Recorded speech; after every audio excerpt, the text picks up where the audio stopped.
talking to. Yeah, I'm Cynthia Stone. Thank you all for coming. Thank you very much for all your comments. This is amazing.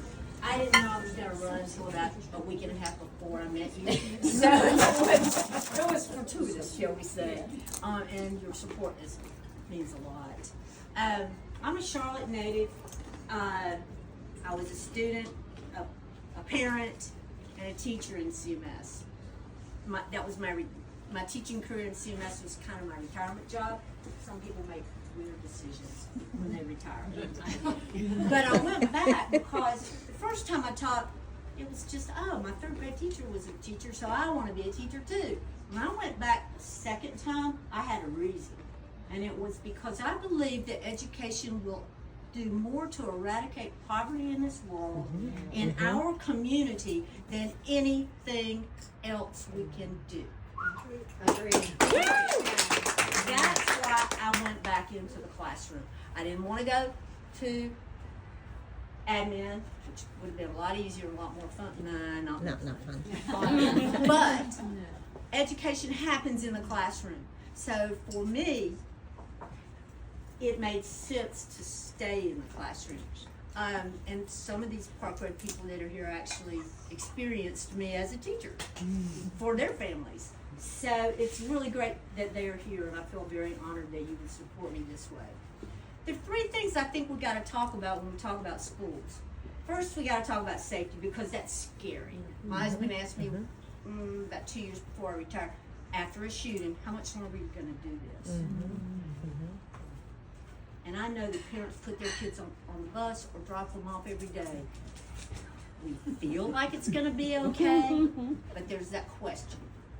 So what we need to do is look at all the schools in CMS, all 181 or 2, 3. Anyway, they're all different.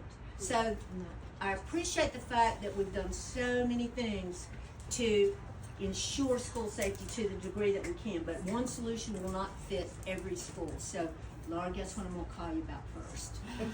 I think we need to look at the individual schools and make sure the safety protocols in place at each individual school addresses the needs of that school, be it location, whether it's the layout of the building.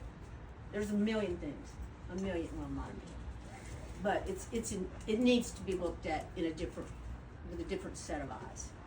The second thing is we have a mental health crisis in our schools, particularly with our older children. I had a colleague whose son committed suicide. He was a student at Myers Park. And I called her the day before I signed that I was doing this for him because everything looked great, but there have been challenges.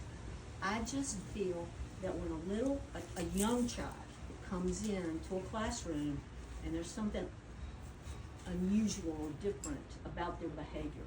Maybe they're acting out in certain ways, or they're doing things that just kind of don't add up. Or they change right in front of you. I had that happen before too with an abuse case. Something's going on. If we can get involved with early identification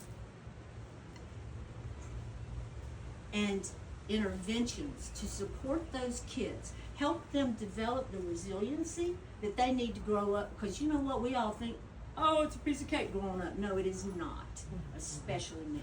So if we can equip our kids better, then maybe we avoid outcomes that are so disastrous to so many families.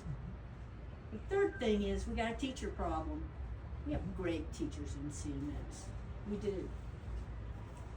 And the thing is, nobody's doing it anymore. And that's primarily because of the money, which we know we're limited in what we can do because the money is coming from the state. But I do think there's some room to use that supplement maybe differently. I went for about 5 years with no increase at all because all the money that was coming from Raleigh was geared towards the beginning teachers, which, you know what? Oh yeah, because who wants to come out of college after $100,000 expense to make a $35,000 a year job? Now, as a Charlotte native, it is personally embarrassing to me that South Carolina pays teachers better than North Carolina. I find that highly Absolutely. offensive, y'all. Yep, it is. It is. It is. So we need to recruit, which I did a little recruiting in my profession, my other life. And if I could convince somebody to go into insurance, I'm pretty sure I could probably sell them on education, because it's the best job I ever had. It was the worst paying job, it was the hardest job, but honest to goodness, there's nothing like it. The other thing we have to do is we need to retain them, because like I said, the money is now funneled to the young teachers, the early year teachers. Well, you don't want your talent walking out the door just when they're getting good at their jobs, because tell you what, it takes a few years to Yes, get it does. comfortable in a classroom. Absolutely. Yes, More it than a few does. sometimes. But we got to retain the talent, and then we got to re-energize them. They work so hard. So much of their personal time is taken doing schoolwork. A friend of mine's getting ready to retire at the end of the year and end of this school year. And I said, just think, it's going to be the first time you hadn't worked a weekend in 30 years. Because guess what? That's what you do. Anyway, those are three things. But also, I think parents need to come on board with this. So we need to be engaging the parents in a way, not that they need to come in and tell us what toys to get rid of, because absolutely not. Not that they need to come in and tell, it's, anyway, let's leave that over there. Parents are their first kids' teachers, or caregivers are. They're the example. They are overworked, stressed out, and there's too much on their plates. They don't have time to become child development experts. They don't. And they don't give you a playbook for it. You just kind of wing it most of the time. It's hard. But they need to feel, even despite circumstances that might keep them from engaging in the school as much as they want to, the district can still make opportunities for engagement with families, because we need them. Their kids need them. Our society depends on what we do for our children. If we don't do this right, we think we got problems now. Just wait. Just wait. AI's coming, people. CMS is addressing it with a plan. But also we need to look at exactly what technology is doing to our kids when they're exposed at such an early age. It's messing up their vision. They don't have pencil grips anymore. They're struggling to learn how to focus, because everything online changes like this. They don't know, we don't know what it's doing to people's brains. I guess we'll find out, but by then, the time we find out, it's probably going to be a little late. So we need to look at things from a different lens. My experience in a classroom with the introduction of tech, and by the way, I made money on tech 30 years ago. And I believe in tech. It's important. It's a tool. So anyway, got lots of work out there to do.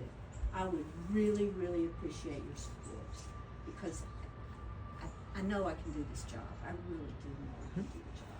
So thank you guys for coming. Woo!